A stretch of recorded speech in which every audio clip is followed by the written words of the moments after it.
deserts of Ethiopia lives an extraordinary monkey, the Hamadryas baboon.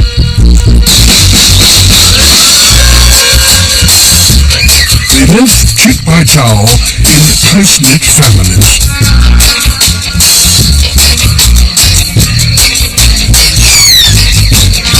Young babes in arms of their mothers, feisty teenagers ready to leave home, and wise old grandparents who've seen it all before. As with all families, sometimes they fall out.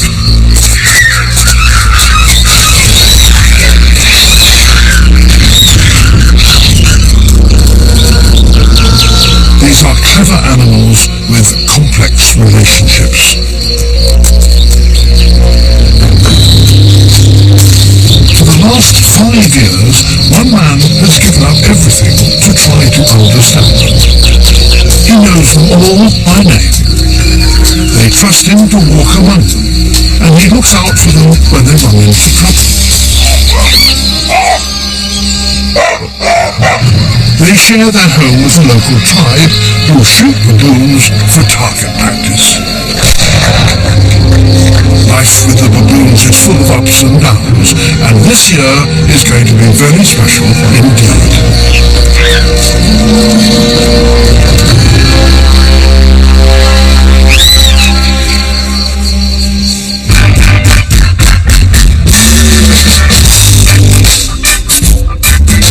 Awash National Park lies in the scorched desert lowlands of eastern Ethiopia. It was once the favourite hunting ground of the Emperor Haile Selassie and his favourite spot for bathing was a volcanic hot spring in the middle of the desert. Today, this very same palm oasis is home to a very special band of Hamadryas baboons.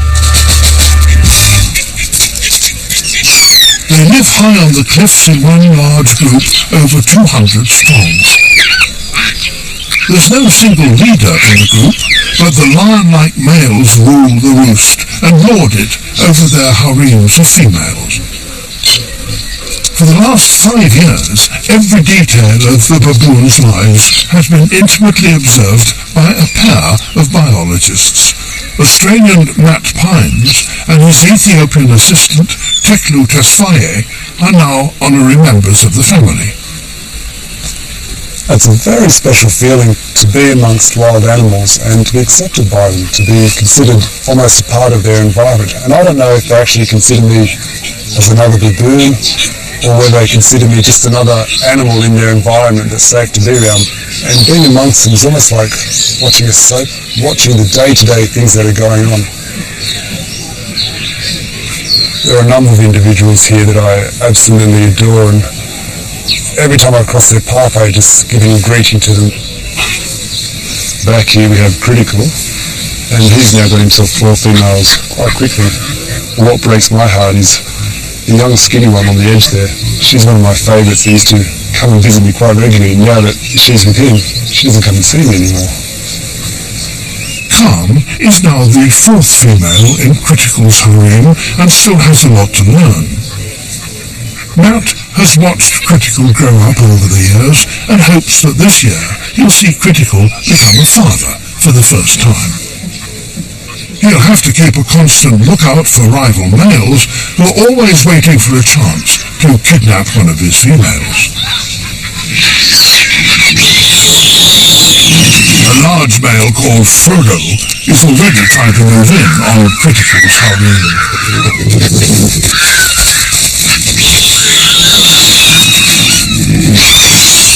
Critical has to fight him off and make sure his females stay close behind him for protection. If they don't stick with him, they'll be stolen.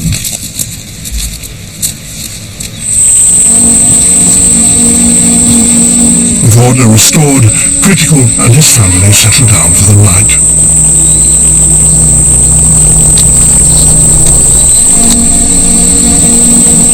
These cliff tops are a precious sanctuary for the baboons, safe from prowling predators on the plains below.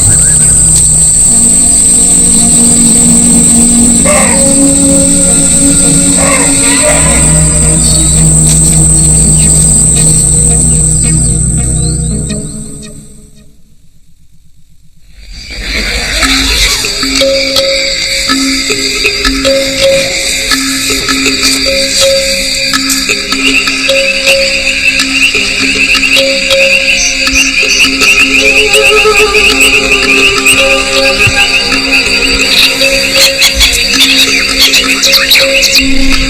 5 years, Matt and Teklu have emerged from their tents each dawn to prepare for another long, hot day in the desert. But this year will be Matt's last. He's decided it's time to move on, even though life as a volunteer has its attractions.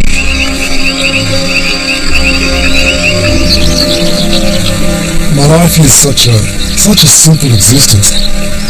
I drink and wash in these hot springs. I'm far away from my friends and family, and I've had no salary for the last 5 years. And it's a sacrifice, but it's worth it. To be these baboons, it's an experience that no money can buy. Matt and Teklu spend every day from dawn to dusk following the baboons. They're now fluent in the subtle signs and sounds of baboon language. Harm-dressed baboons have a very animated face with a whole wide range of expressions to really let you know exactly what they're feeling. They've got the eyebrow raise, which is your first warning that they're a little bit annoyed.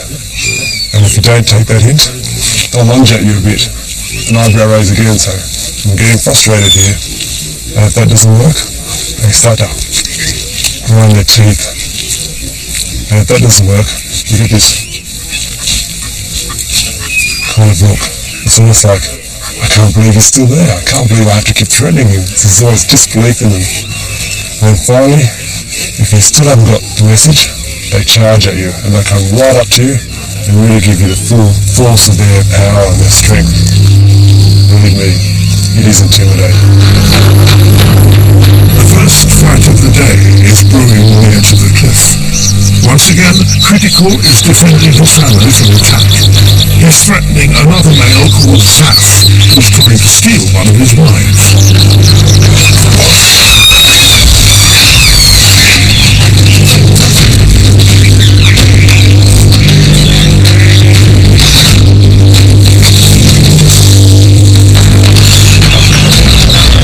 The fight is over quickly, and Critical has come out on top, while Saf is left screaming in surrender. Saf upset one of Critical's females. They started threatening each other, and Critical managed to grab Saf in the mouth, and he's actually torn his cheek a good centimetre, so a big hole there. As soon as he got that hole, Saf just screamed in surrender, this don't hurt me more, No wonder he was screaming. Oh, I can just feel that hole. Oh. Critical has acquired females very quickly. And I think it's just because he's prepared to fight. And he's not the biggest baboon around. But I guess it's not the size of the dog in the fight, but the size of the fight of the dog. And he is really a good fighter. Critical has done his job and kept his family safely together. His next big step as a new leader male is to produce his first offspring.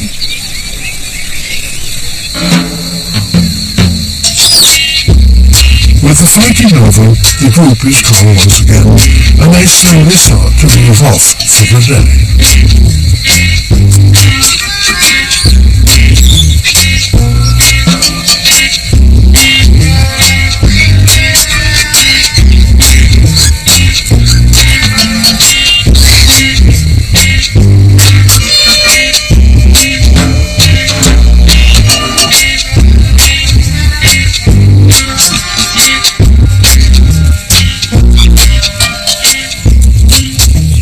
And Teklu followed the group up to 20 miles a day as they foraged for food and water on these harsh, arid plains.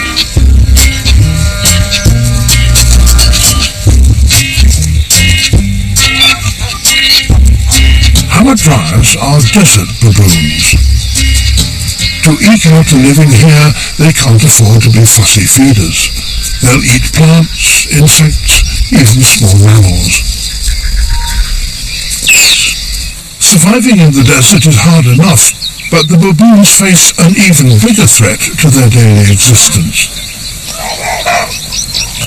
the Afar people and their cattle. It's a bit hard with the baboons right now. We're getting a bit pushed around by the livestock. There's a herd of livestock here, another one on this side, and another one coming up behind us. So for the baboons, they're now trying to get out of their way. If they're getting pushed, it means they're missing out on water, missing out on time to rest, and missing out on the opportunity to feed. So it really makes it for a difficult day for them. The Afar shoot baboons if they stray too close to their livestock. As a result, the baboons are terrified of them. The Afar have a violent reputation. For them, guns are a way of life. They're notorious for cutting off the testicles of their enemies and wearing them as trophies. When we're following our baboons, we're constantly encountering people with guns. They are everywhere here. And I constantly find them talking to someone and their gun is pointing at my face and sort of, let's push that aside a bit, please. I've had guns pointed at me. I've had someone try to club me in the head with the butt of their Kalashnikov. Afars are not easy people to have as neighbours. We've had some very tense moments where you're just not quite sure how it's going to pan out. It's unnerving, it's really quite scary. When they see Matt, the Afar freely admit to killing baboons and make no bones about it. طبعتي وعدي لا عليك قدامك هاي تويسا لا عدي وعدي كل عدي مرة واحدة رديها فرم لا عديك ولا عديك إيه راح إدّا تويسا سندك ثمتنا هاي سيجي دشتني. The Afar are taught to kill baboons from an early age to help them improve their aim. እንደዛ እኛ ከ17 ዓመት በኋላ ላይ መሳሪያ ገዛልናል። ከዛ በኋላ ዝንጀሮን ኢላማ እንለማመዳለን። በኢላማ ይዛ ጊዜ እንገላለን ዝንጀሮኛ ኢላማ ስንገል። Can you tell them that the baboons are for us what their cattle are to them? They're very important to us, so we'd really appreciate if they don't shoot the baboons. ዝንጀሮቹ ልክ ለኔ አለ እንደ ከፍቶቻቸው ናቸው። لا ما أعرف حاجة هون تريت من هالشيء. أي قد شتاء جيش نمشي من يشنف المدي.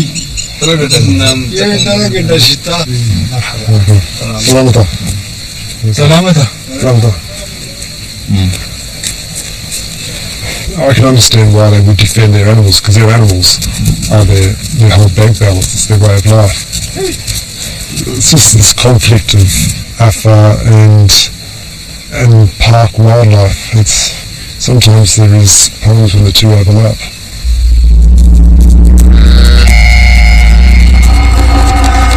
The Afar are not just killing individual baboons, they're also destroying their home. Awash National Park is literally being grazed to dust by the Afar's livestock. Where these plains once teemed with wildlife, now just a handful of animals remain. Some species have crashed by 80% in just 10 years. If the illegal grazing continues in Awash, Mount baboons and the other wildlife could disappear forever. Something has to change.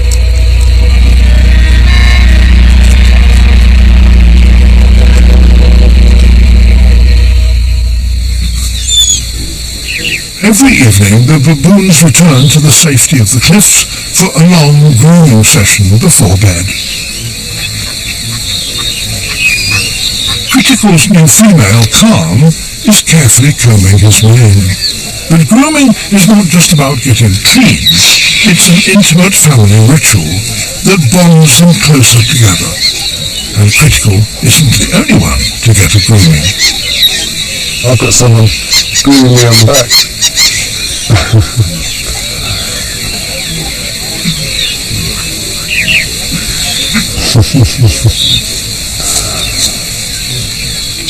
Tekla has been studying these baboons for 10 years now and has been fully accepted as one of the group. They are curious about my legs. They start to approach me. they start cooling. They pull my hair sometimes. It's hard. Like all male baboons, Critical keeps a close eye on his wives. Khan is still learning the ropes and has strayed too close to another male. We call it a cat calls. She's really being submissive to him now, and I hope that he doesn't bite her again. And he's grunting because he's sort of giving a peace saying, settle down, I'm not going to hurt you, I'm not going to hurt you. No, she didn't do exactly what he wanted when he wanted, so bam, he gets her. In the world of the Hamadryas, females have a very tough time. When it comes to punishments, some males can be extremely brutal. If you're ever to be reincarnated and come back to this world, I wouldn't suggest coming back as a female Hamadryas. The life is pretty tough.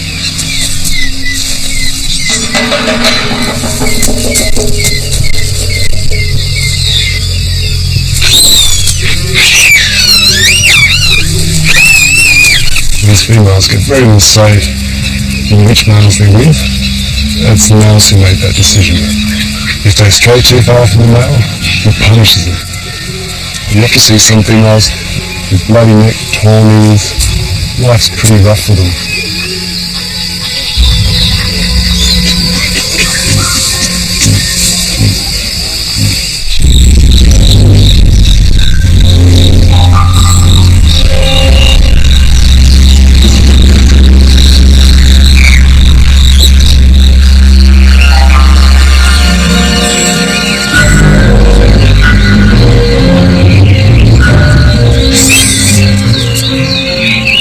Next morning, as Matt and Tickler arrive at the cliffs, Critical and several other males are on the rampage.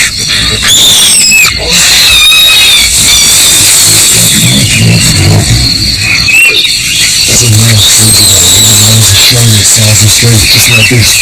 It's all about powering and to demonstrate to the rest of the males just how big and strong they are. All the males jump in the tree, giving it a good shake. They work themselves up into this frenzy. The females are taking cover, they're squealing.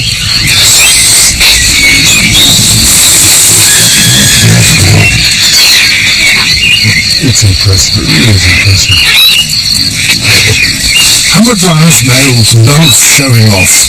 To survive as a leader male, they have to make it clear that they're not to be messed with.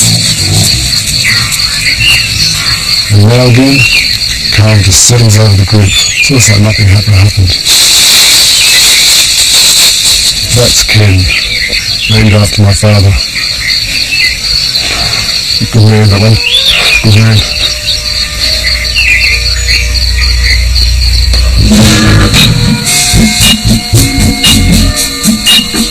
Not all the males of the group are born leaders. Some are naturally weaker, and for them, Awash can be a particularly tough and unforgiving place to live. If any members of the group fall ill, they're simply left behind to die. This morning, Matt has noticed that one of the baboons is struggling to keep up with the rest of the band. He's an 8-year-old male called Sirius, and he's clearly suffering. I can see straight away that Sirius, just in front of me, has already fallen to the back of the group. He's really struggling now to keep up with them. He's limping there, and you can see at the back end of him, he's really quite skinny there. He's lost a lot of condition. There's something wrong with Sirius's front right hand, and he's developed a nasty cough.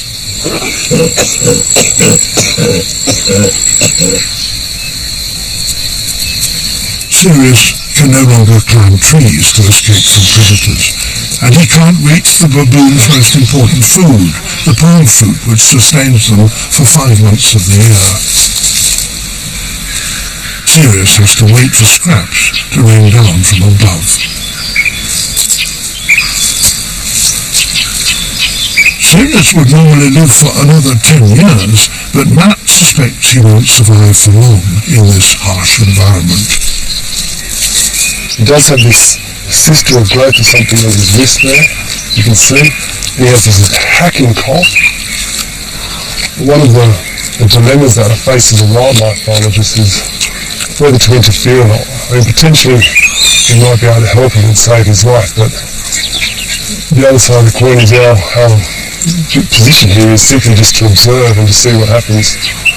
And while, me personally, it's actually quite sad if Sirius does die, because I've known him for many years, but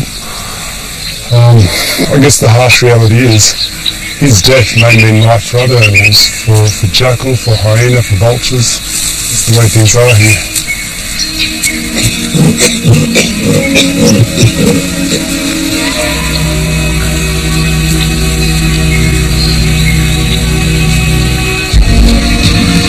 The dry season is approaching, and Matt has 9 months left.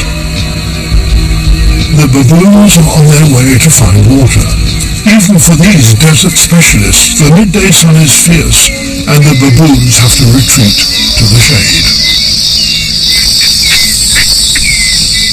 At this time of the day, the baboons just like to hang out in the shade and just rest, because it's just too hot for them. Unfortunately, the baboons have stolen all the best shady spots, so I'm going to see if I can just sneak in on the side here without disturbing it.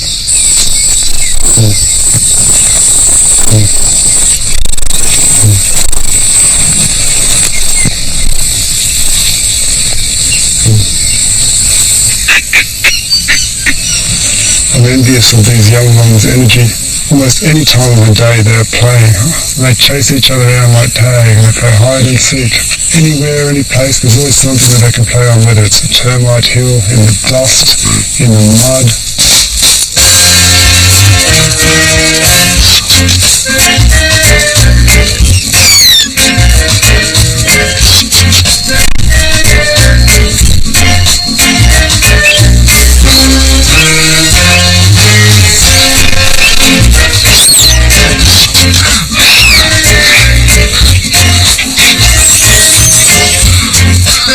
Though it may look like pure fun, there is a point to all this activity. In the rough and tumble of playtime, young baboons learn the fighting skills they'll need as adults.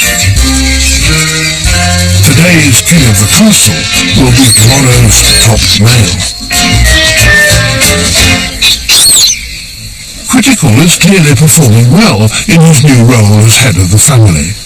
His oldest female, Gunch, is now pregnant, and his youngest female, Calm, Matt's favourite, is on heat and could soon be joining her.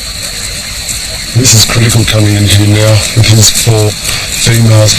You can see the one closest to him is getting this swelling, so she's on heat. It's her estrus cycle. So she has to stay close to him. If she strays, he attacks her, because he doesn't want any other males reproducing with her right now. So you can see that female there to his right, the biggest one, that intense red colour indicates pregnancy.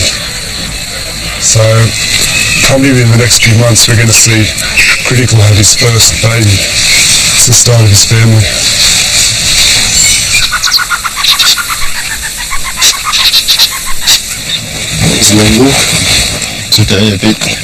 Matt has been working on the Baboons project for free for 5 years. Now, age 35, he wants to start his own family and needs to find a job that pays. But he wants to leave knowing the future is safe for his beloved baboons. In just a matter of months, I'll be leaving this place, leaving these baboons.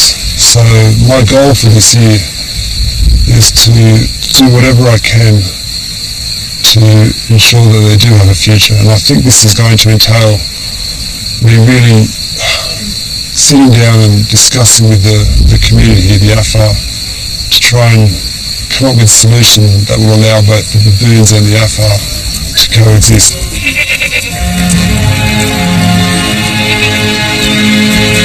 Matt and Chiku have come to the AFAR village of Wasaro to visit the chief.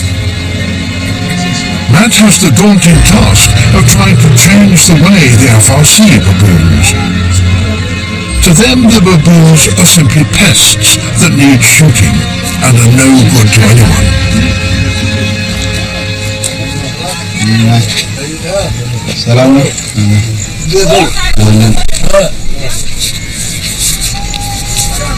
بس حدا كده ما مسلم هو حدا كده واحد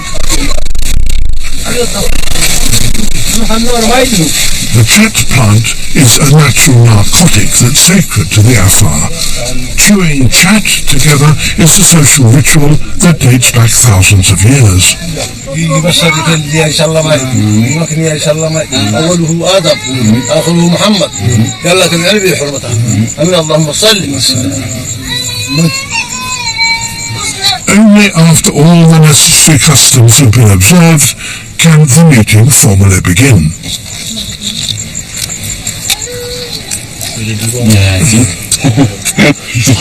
كمان أول ماشي. شنو يقولي سماع دي لك بيا خسوا يجيد Baboons and wash. You don't find this in many places around the world, so it's quite special. So we're interested in learning more. مو أرجو أنا كالتوتة التنمية حلتايد تجد ديرة تتكابتنا تنا تتكابتنا ها تنا تتعدي تتكابتنا استلمية حلتايد أرجو أنا كلم كنو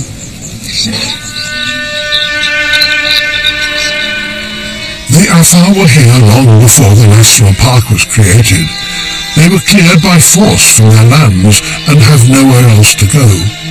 Their ancient way of life is all they know. أبارو أزفر ودوتيه أبها بروتيه بوتيه دوتيه إن هي بوتيه سفر إنه كادو دايلوه هرس إن دايلوه كادو دايلوه هرس قلنا الجنة كأوه تتيه أبارو كادو أمانتي. The Afar believe that baboons were once people who were punished by God and banished to the wilderness. They're seen as outcasts. It won't be easy to stop the Afar from killing baboons, but Matt can't just walk away. He has to try and make peace. There is a direct conflict between our baboons and the Afar, and the baboons don't have a voice, they don't have guns. It hasn't been an easy relationship that I've had with the Afar, but I do want it to improve, but more so I want the baboons' relationship with the Afar to improve so that the baboons are safe and do have a future here.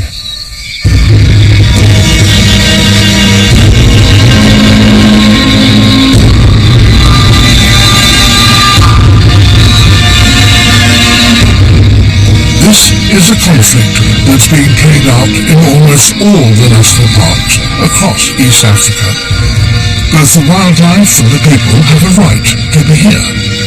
The baboons have lived on these cliffs for thousands of years, but if the destruction of the national park continues unabated, their home will be destroyed and there'll be nowhere left for them to live.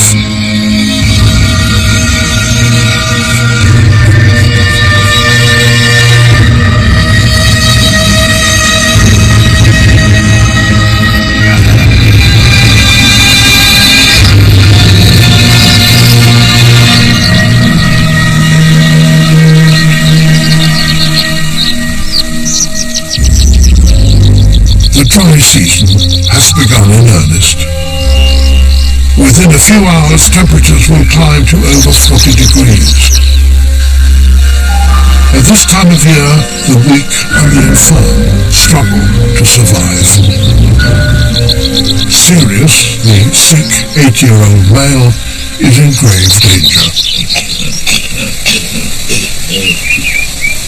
He's been left behind by the rest of the band and is all alone on the cliffs. Hamadryas baboons stick together for safety. Sirius is now highly vulnerable to attack from leopards and hyenas.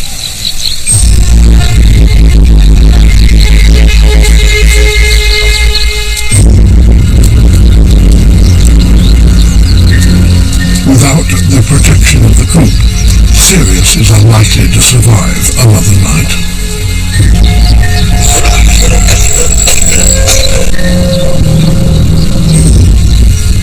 Matt knows he may never see Sirius again.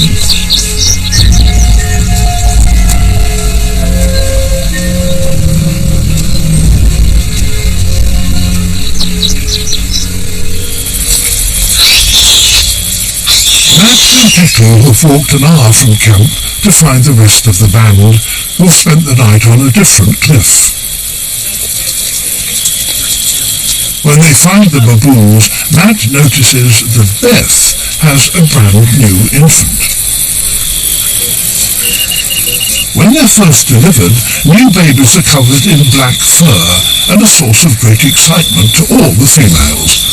But this infant is not moving. It's suspected murdered. I've just got here this morning and it looks like Beth's black infant is dead. I can't see any sign of injury on it. Thought I recently stole Beth from another male, and it looks like he's just killed Beth's infant. Infanticide is really common in these situations. Males kill the infant so that their new wife will give birth much sooner to their own infant. It's a really sad thing to see.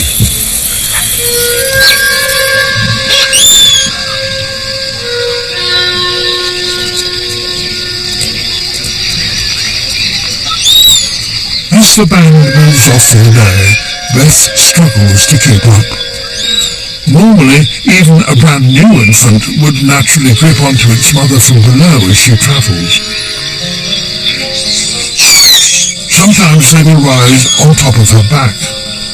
But Beth has to carry the full weight of her dead baby, and it's slowing her down.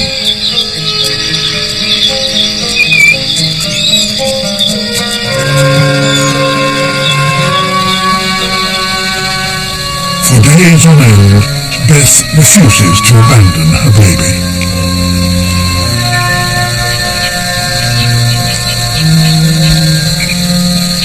For her it's very difficult. She has to take care of infant the whole day, and then she never let go for like 5 days, 6 days.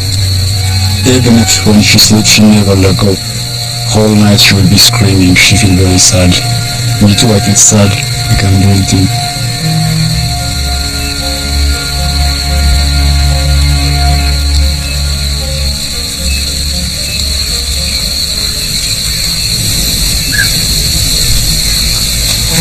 It's now 7 months until Matt leaves. He's got a plan for the next step in building bridges with the Afar.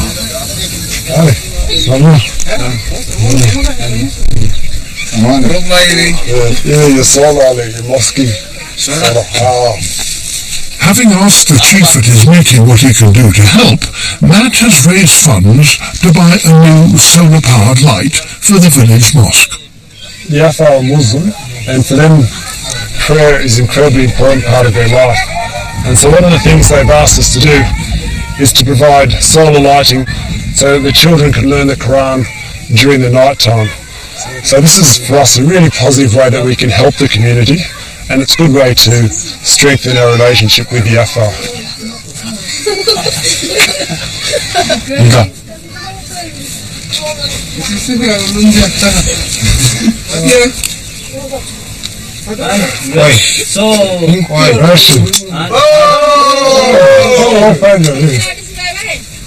እንደገና ይሄ ኃይለኛ ቁርአን ልጆች ቁርአን እናስተምራለን ሰላት ደግሞ እናደርጋለን በደንብ ነው ደስ ያለን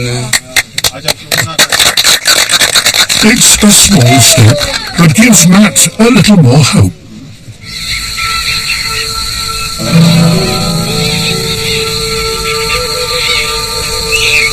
As the dry season peaks, the temperature moves up to 45 degrees. Everyone is feeling the pressure, especially the baboons. Today, the group is in a strange and hostile mood.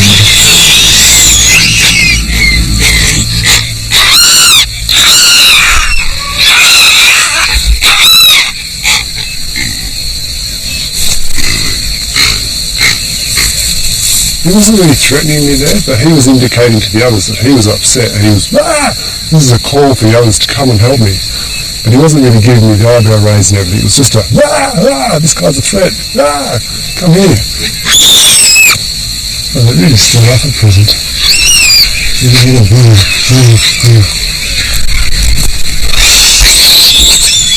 Something is in the air. The baboons are restless and feeling threatened. And when they arrive back at their sleeping cliffs, Matt discovers why.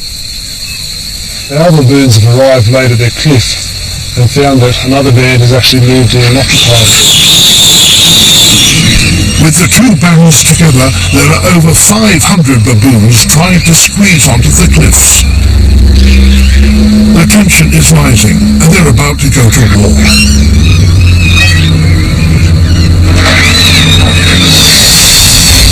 Oh, here we go. Let's keep it up. Both want to share the same cliff.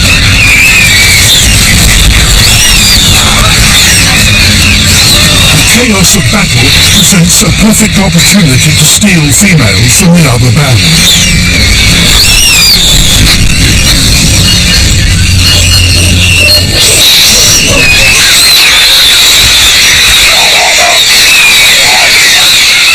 The two different bands are only a couple of legs apart, and you see individuals charging in, trying to disperse them. But the noise is so loud.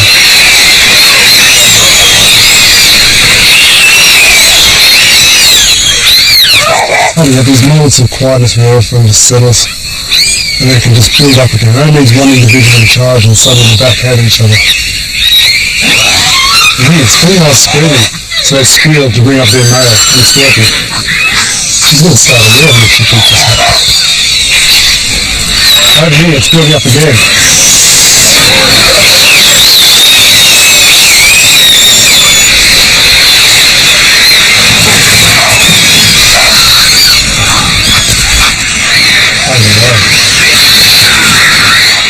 Listen to that noise. As Matt moves closer to the centre of the action, he can barely make himself heard above the roar of baboons. And this is the front line just here. The noise is massive. And they're pushing them away. Oh, geez. There's about 500-600 baboons here, all back and forth. They're trying to split them up and help them on the cliff to sleep on tonight. I suspect this is going to be a really wild night tonight. The two groups fight on into the darkness. Matt leaves his baboons, not knowing what may happen overnight.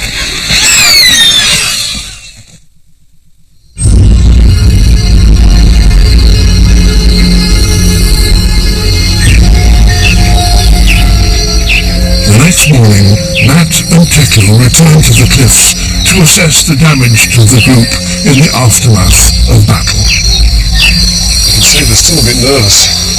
Still giving me a bit of space.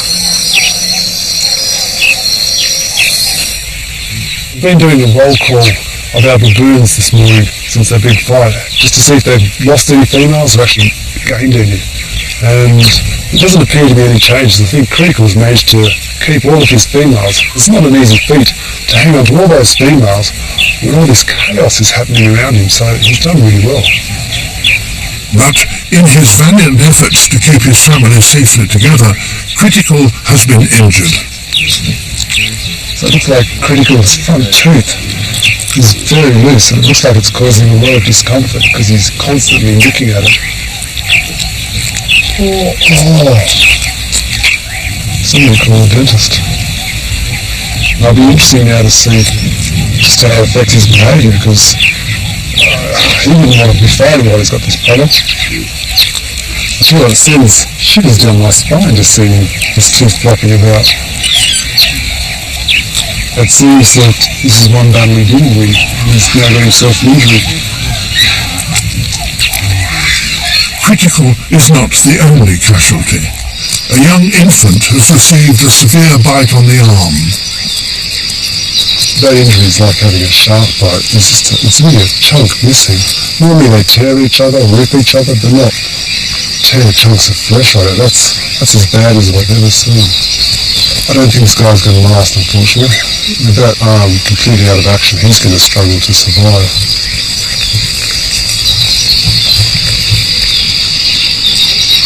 Critical's injury makes him vulnerable, and the other males waste no time in trying to take advantage.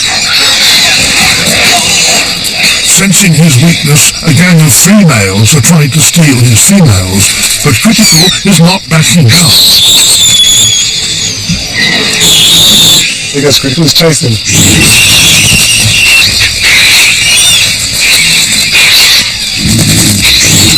There was 3 males there, and able to keep them all at bay. He's played his hand very well here.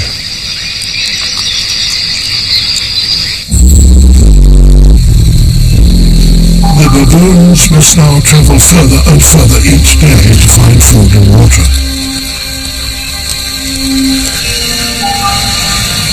The searing desert heat is taking its toll.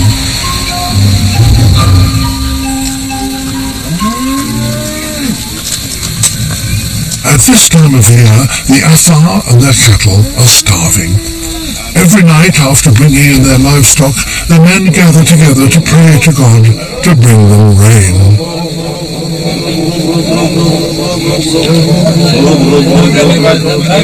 For the Afar, the drought is the hardest time of the year.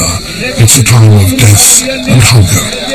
Their only hope is for God to bring rain to end the suffering.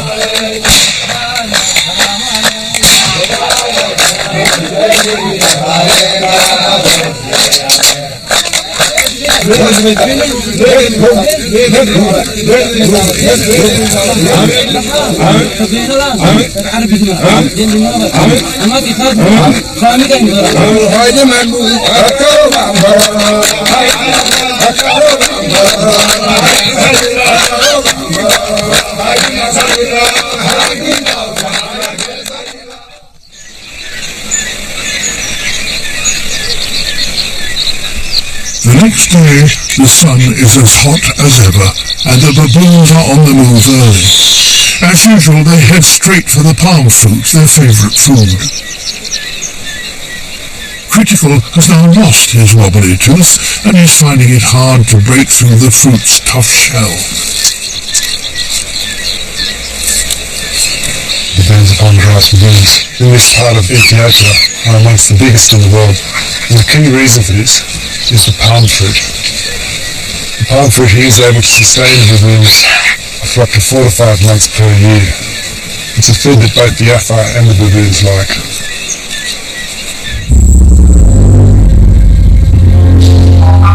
The palm trees of Awash are essential to the baboons' survival. Without them, they would not be here. But the palms are being systematically cut down by the Afar, who sell them for cash during the dry season when times are hard. Every palm that's taken is one less fruit tree for the baboons. Their most important food supply is rapidly dwindling.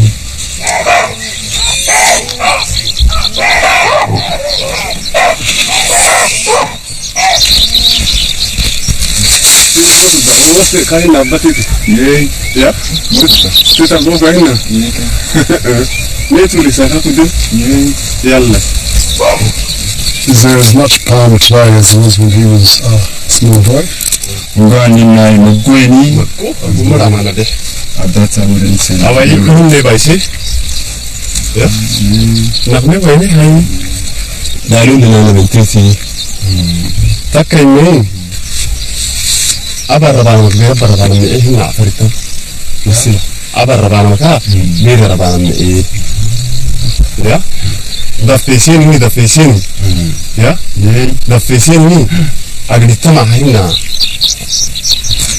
It's actually well worth just chatting to those guys to hear about this problem, how they can't support themselves anymore. They're just livestock alone, and they're now turning to the palm, even though they recognise that the palm population is decreasing. As the baboons return to the cliffs, once again, they're all on edge. Two hyenas are prowling at the bottom of the cliffs, and Critical and the rest of the group are alarm barking.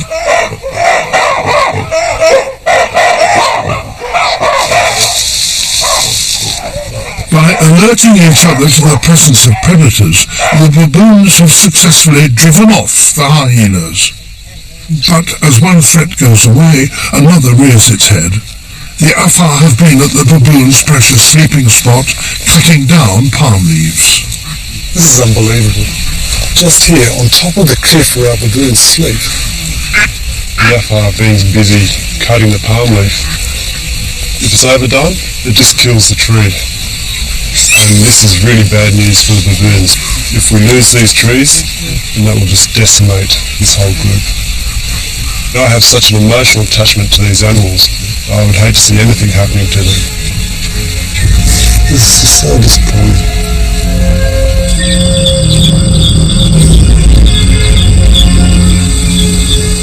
Sometimes I think, why am I here? 5 years without a salary, 5 years of struggling in very difficult conditions, and at the end I don't have anything to show for the conservation work I've done here. It's very good right now just to be amongst the baboons because they really do take my mind off some of the difficulties I sometimes face. This is a gift that they don't even know they give me.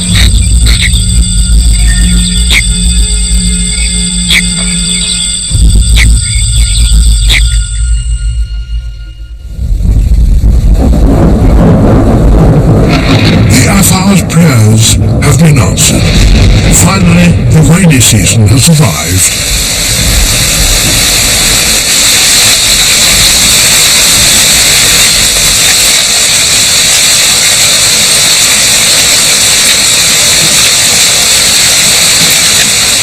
Baboons hate the rain.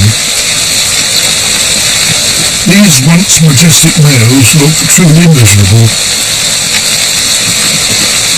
They're in no rush to move off for the day and are staying put in their sleeping spot.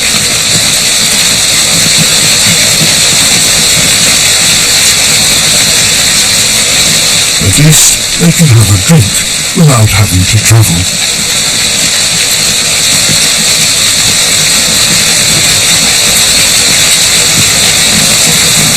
It's funny watching the baboons in the rain. It's almost like they're a wet dog. They just sort of pull their head in and curl up into a ball, and the youngsters tend to cuddle up amongst their mother or their father. At long last, the pressure of the dry season has been released.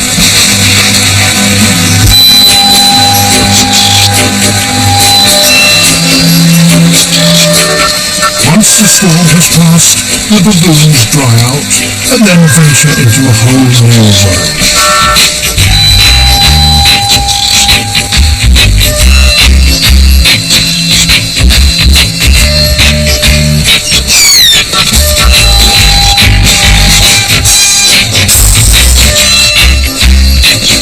The sparse desert is transformed overnight into a land of plenty.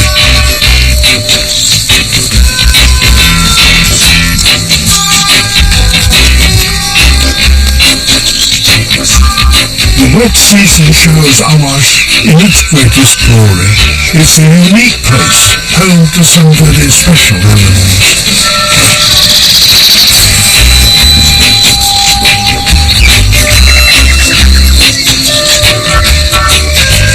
This is Matt's favourite time of year. With so much grass around, the Afar don't need to graze their cattle in the park and don't harass the baboons. It's a time of peace and abundance for all. Since the wet season, this whole area is completely transformed. Before it was just dust, and now the baboons are just moving through this sea of grass. There's food everywhere for them. So for the baboons, this is the best time of the year.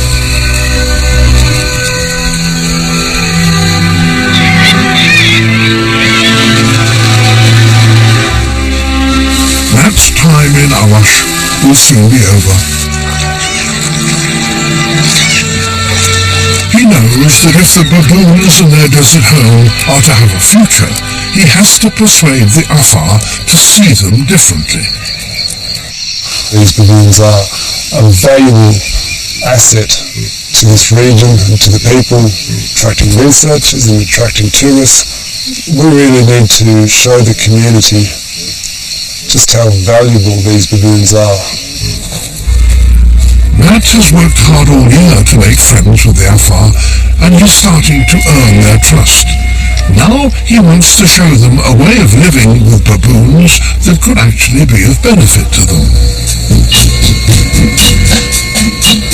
With time running out, Matt has come up with a plan. he and Teklu are heading off on a road trip. In the back are 3 Afars from the local village, the 2 Alis and Mohammed in the middle. They're travelling 240 miles north to the highlands of Ethiopia, to the grassland grasslands, home to another type of monkey called the gelada. Gelada are a really special primate found only in the Ethiopian highlands. Well, what I want these guys to see is how the community is benefiting from conserving these primates. The area where we're going is well over 3,000 metres above sea level.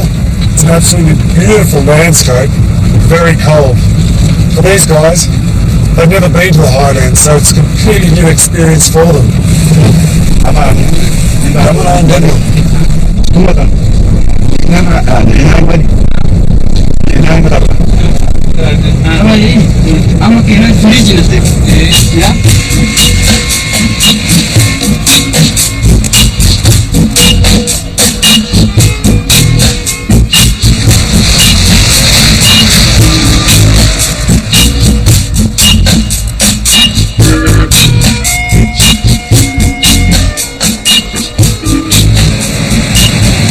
Finally, after 9 hours driving, they arrive at the lodge owned and run by the local community.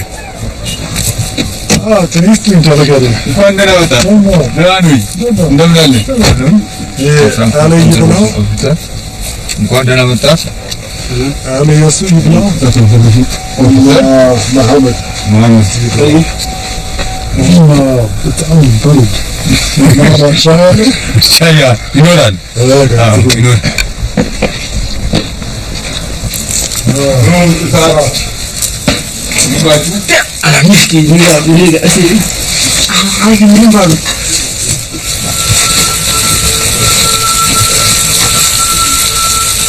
After warming up and borrowing boots and waterproofs, the Afar are ready to go and see the gelada.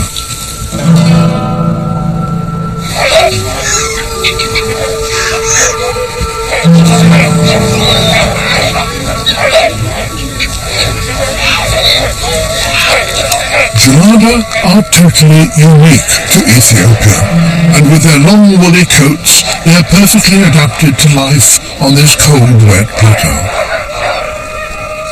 It's such a different environment, different situation to wash. And these animals kind of look similar, but in a completely different context. They call these bleeding heart gelada. There's a red patch we've got on your chest there. They're superb animals, they really are. I'm just going to say we're dry ice, but still, they're good.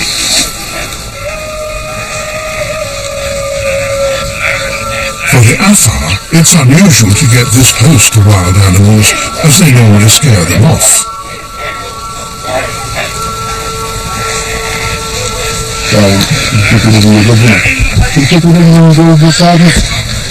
ተመጣጣኝ ገንዘብም ይከፍላሉ። ያ ገንዘብ በሚገባበት ሰዓት ውስጥ ለኮሚኒቲው ነው የሚሆነው። ያው ከነ ተሰጥሎ ይገባሉ። አፋር ግን ካየ የአፋር ልብስ ካየ ግን እንደ ዝንጀሮች ይሮጣሉ እንጂ ታዲያ እናንተ እኮ ይሄን ነገር ካወቃችሁ ወደ ህብረተሰቡ ገብታችሁ እንዳይገሉት እንዳያባሩት ይሄን ነገር ማስተማር አለበት። I think you'd like to move up here and study these guys instead. No, I'd like to move these guys over there. I think I might have a few new field assistants to help me study the Hamadryas. These guys are really getting into it. They're actually fascinated by these gelada.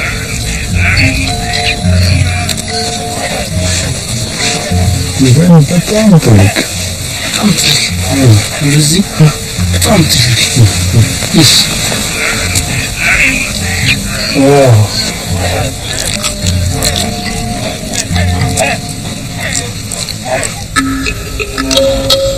The grasslands have been carefully protected by the community for over 400 years. They use the grasses for thatching their roofs and have strict limits on grazing to ensure the survival of this precious resource. The people here have found a way of living on their land without destroying it. and they're happy to share it with the Gelada as they bring in visitors and extra income.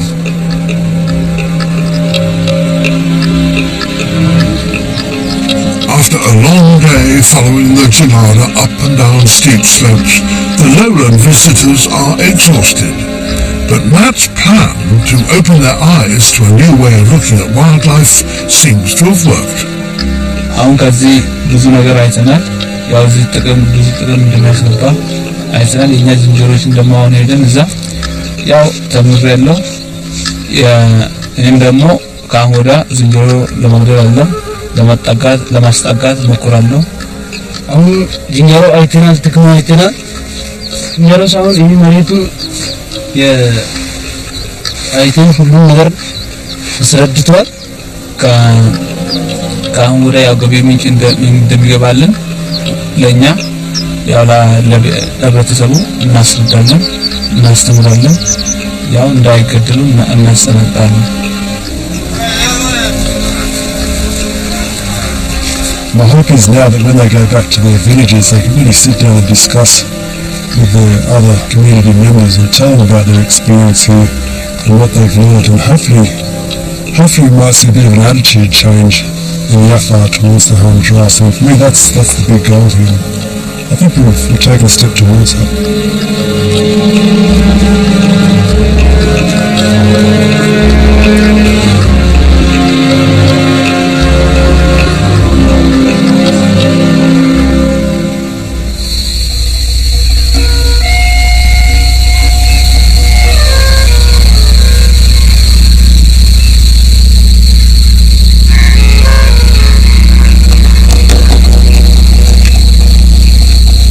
The time has come for Matt to leave his baboons. He's come for one last visit, a chance to reflect on their future. Is the future intertwined with that of the Afar people? But can they change their ancient way of life and stop destroying the baboons' home?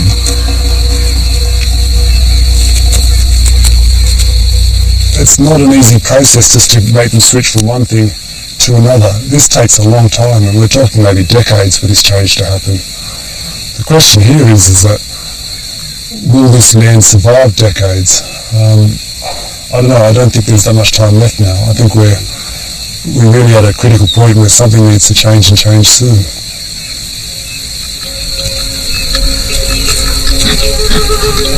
Matt is doing a final check on his favourite individuals before saying his goodbyes, and there's a little surprise waiting for him. The infant with the badly injured arm is now thriving.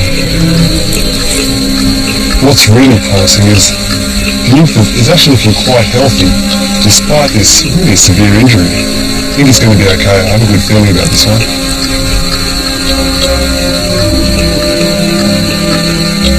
Critical has become a father. His oldest female, Kunch, has a new infant, and she's keeping a tight hold of him as he tries to explore his world.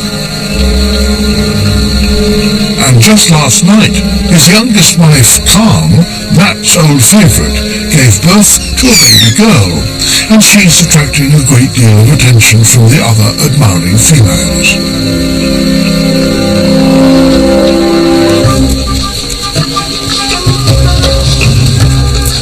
This family just continues to grow, and this is really positive news. And for Karam, the new mother, this is a whole new experience for her. She's never had a baby before. The early sign seems like she's taking really good care of the infant.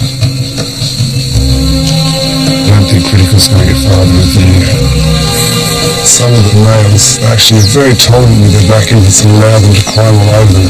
I really just don't think Critical's that kind of guy. The most important thing he can do is just to take care of the mothers and defend the babies. And if he does that, then he's done his job.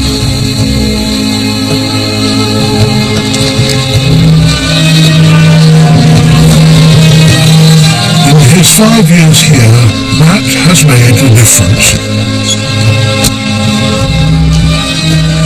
Thanks to him and Teklu, the Afar are starting to see the animals around them differently. It's a small seed of change, but if it grows, then there's real hope for the baboons and their desert home.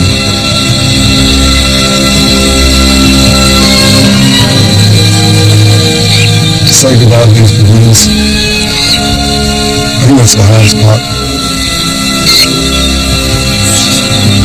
For me, they have been the highlight of this place. To share in their life, to almost be accepted by them as one of their group, their social order. It's going to be really sad to leave these guys.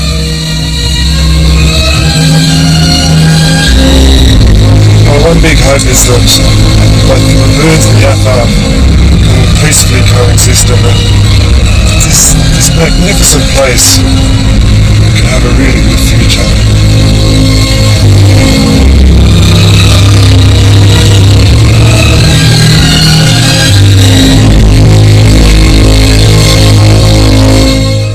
We're back at the RHS Flower Show at Tatton Park here on BBC HD tomorrow night at 8.